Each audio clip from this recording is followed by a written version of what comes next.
So guys, film की शुरुआत होती है एक बहुत ही खतरनाक और डिस्टर्बिंग सीन से।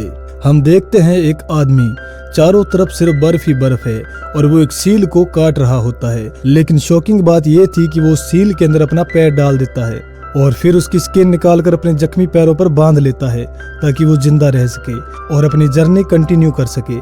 क्योंकि ये आदमी क्लेमेंस एक ऐसा सोल्जर है जिसे हजारों किलोमीटर का सफर अकेले इस मौत जैसी ठंड में तय करना है और यही से कहानी जाती है पास्ट में। साल है 1945।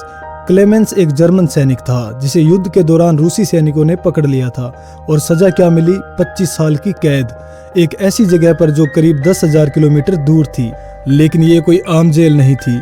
यहाँ ना कोई दीवार थी ना कोई दरवाजा, फिर भी यहाँ से कोई भाग नहीं सकता था क्योंकि अगर कोई भागता तो उसे बर्फ के रेगिस्तान में बिना खाना बिना पानी हजारों किलोमीटर तक चलना पड़ता, जो सीधा सीधा मौत थी। इसलिए हर कैदी जानता था भागे तो मरेंगे, रुके तो शायद कुछ दिन और जी लेंगे। क्लेमेंस और बाकी कैदियों को पहले ट्रेन से ले जाया जाता है, लेकिन एक जगह आकर रेलवे लाइन खत्म हो जाती है और वहां से 2000 किलोमीटर पैदल चलना पड़ता है। सोचो, ना खाना ना सही कपड़े, ऊपर से जानलेवा ठंड। रास्ते में लोग मरते जाते हैं भूख से, ठंड से, लेकिन जो बचते हैं उन्हें चलते रहना पड़ता है। करीब 1.5 साल बाद ये लोग उस जगह पहुंचते हैं और फिर शुरू होता है असली नरक। यहाँ पर इनसे माइंस में काम करवाया जाता है, सालों तक मारपीट की जाती है, टॉर्चर किया जाता है और भूखा रखा जाता है। इतना सब सहने के बाद ज्यादातर कैदी हार मान लेते हैं, अब उन्हें भागने का ख्याल भी नहीं आता। लेकिन क्लेमेंस वो अलग था, उसके अंदर अभी भी उम्मीद जिंदा थी क्योंकि उसके पास एक वजह थी, उसकी पत्नी और उसकी बेटी।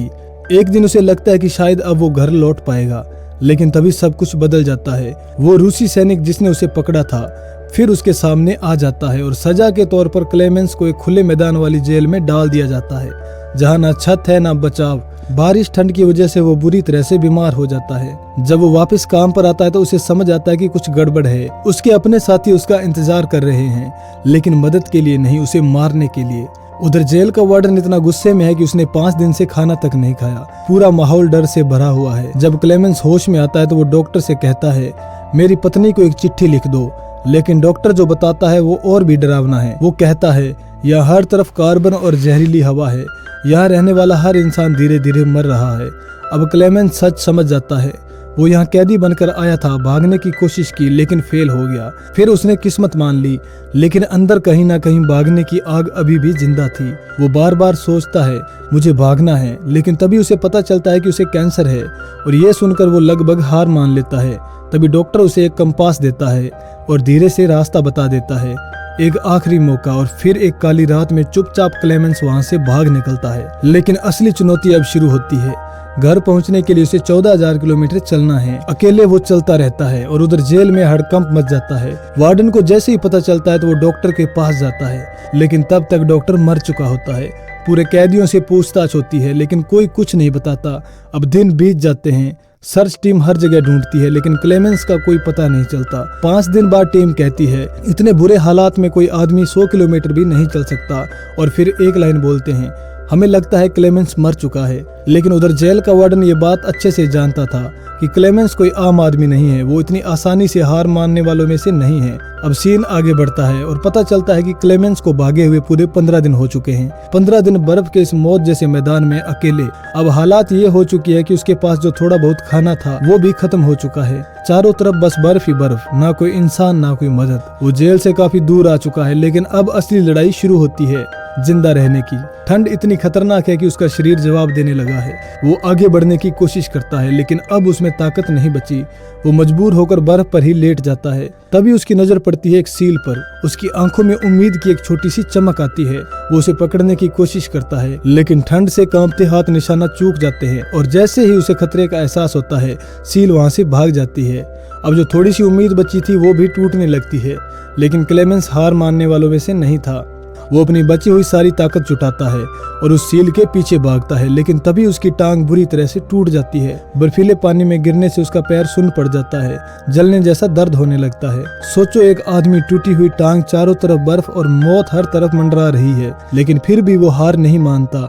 दर्द से कहराते हुए भी वो सील के पीछे जाता है और आखिरकार उसे मार देता है।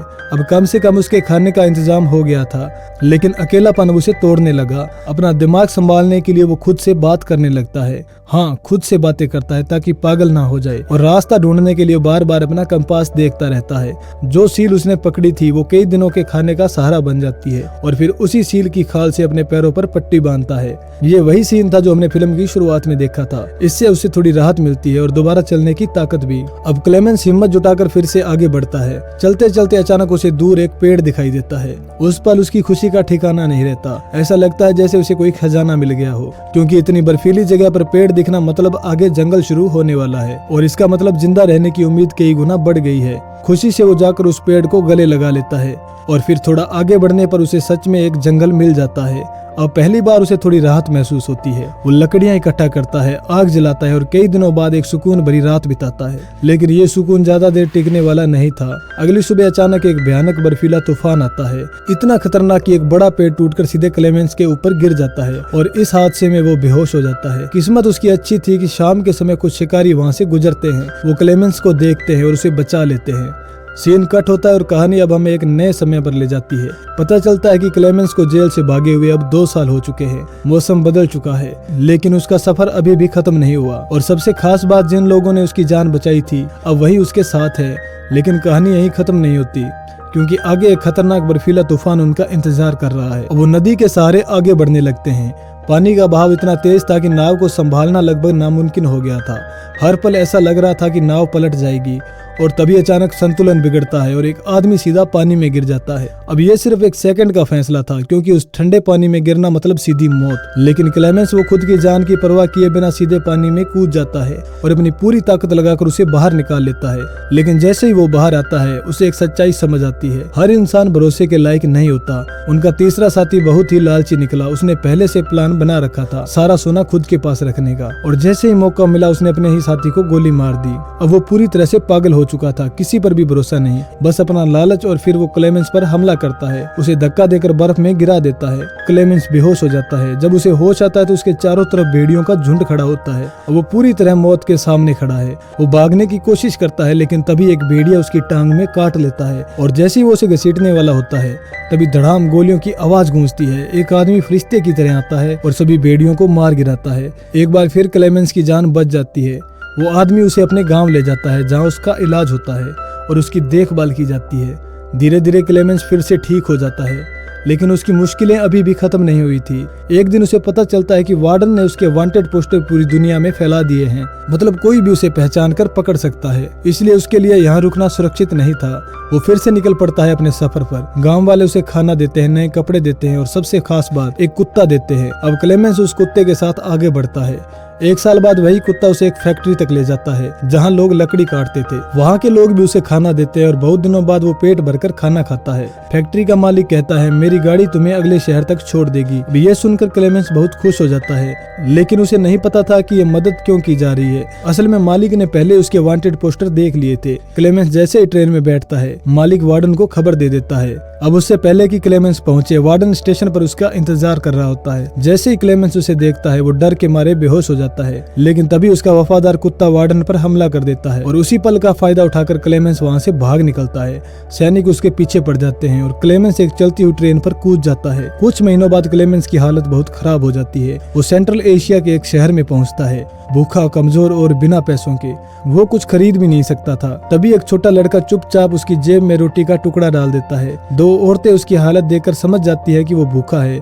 उस एक टुकड़े से उसे थोड़ी ताकत मिलती है। वो एक चर्च में जाता है, जहाँ उसकी मुलाकात होती है एक यहूदी आदमी से। वो आदमी ईसाइयों को पसंद नहीं करता था, लेकिन फिर भी वो क्लेमेंस की मदद करना चाहता है। वो उसे अपने घर ले जाता है, उसकी हालत सुधारता है और बिना कुछ पूछे उसकी मदद करता है। वो कहता है, तुम यहीं रुको, मैं तुम्हारे लिए खाना लेकर आता हूँ। लेकिन जब वो वापस आता है तो क्लेमेंस वहाँ नहीं होता। वो तुरंत चर्च जाता है। क्लेमेंस कहता है, मैं अब किसी पर भरोसा नहीं करता। मुझे पता है कि तुमने मेरा पोस्टर देखा है और तुम भी मुझे पकड़वाना चाहते हो। वो आदमी कुछ नहीं कहता, बस उसे एक पासपोर्ट और पास दे देता है। क्लेमेंस उसे धन्यवाद कहता है और आगे बढ़ जाता होता है। वो अपनी मंजिल के बहुत करीब था, उसे बस रूस और जर्मनी का बॉर्डर पार करना था। वो एक गाड़ी से लिफ्ट लेता है, लेकिन आगे का रास्ता खराब होने की वजह से उसे फिर से पैदल चलना पड़ता है। आखिरकार वो एक बॉर्डर पर पहुंचता है। दिल में डर कि कहीं कोई पहचान ना ले, वो अपना पास दिखाता है और चुपचाप आगे बढ़ता है। सब कुछ ठीक चल रहा था, लेकिन तभी उसकी नजर पड़ती है वार्डन पर।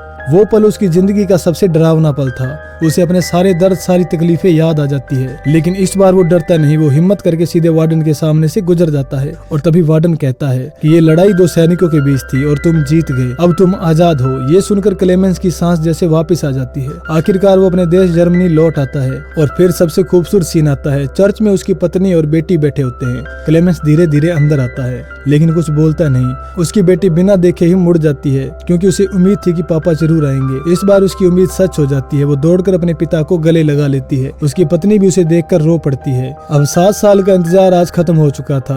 अब क्लेमेंस को बस अपनी बाकी जिंदगी अपने परिवार के साथ बितानी थी, और यही है एक इंसान की वो सच्ची कहानी जिसने हार नहीं मानी। तो दोस्तों, कैसी लगी ये कहानी कमेंट करके जरूर बताएं। मिलते हैं किसी और वीडियो में, तब तक के लिए गुड बाय।